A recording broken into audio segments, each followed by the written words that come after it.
STIचा आणि PSIचा दोन्ही पण आता माझा PSIचा 58 स्कोर आहे आणि STIचा पण चांगल्यापैकी बऱ्यापैकी मी पास होण्याच्या तयारीत आहे। पण सर एक आशा दाखवली, एक मार्ग दाखवला आणि अर्ध्यावरच असं वाटतंय की आमच्याजवळ जेव्हा सर परवा दिवशी आदेश आला आणि G24 असला खाली असं लिहिलेलं होतं की जी सरकार यांची बदली झाली नांदेडला। मी सर बाहेर आलो, माझ्या घराच्या बाबा बाहेर बसलेले होते। मी माझ्या बाबाला सांगितलं की सर जी श्रीकांत सर आपल्या चालले, तर माझ्या वडिलांना माहित होतं की जी श्रीकांत म्हणजे तुमच्या लायब्ररीत आलेले ते कलेक्टर का? म्हटलं हो बाबा, आमच्या लायब्ररीत आलेले कलेक्टर जे नांदेडला चालले।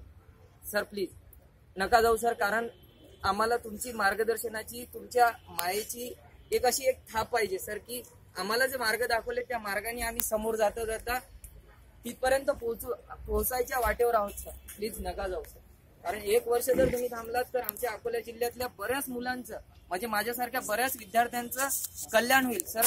मला असं वाटतं की तुमच्या तोंडातून मी ऐकलेलं आहे की विदर्भाचा MPSC मधला जो आकडा आहे तो अतिशय कमी आहे MPSC UPSC मधला।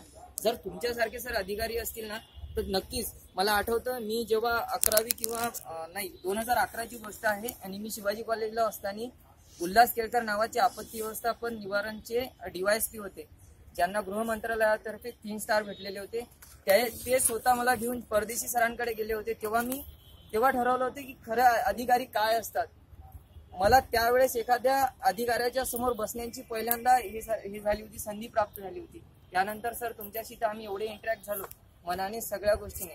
सर प्लीज असा काही मार्ग काढा किंवा असा काही मार्ग आम्हाला दाखवा, आम्ही आमच्या तऱ्हेने तर प्रयत्न करूच, पण असा काही मार्ग दाखवा की जेणेकरून सर आम्ही आमच्या टार्गेट पर्यंत पोहोचू सर।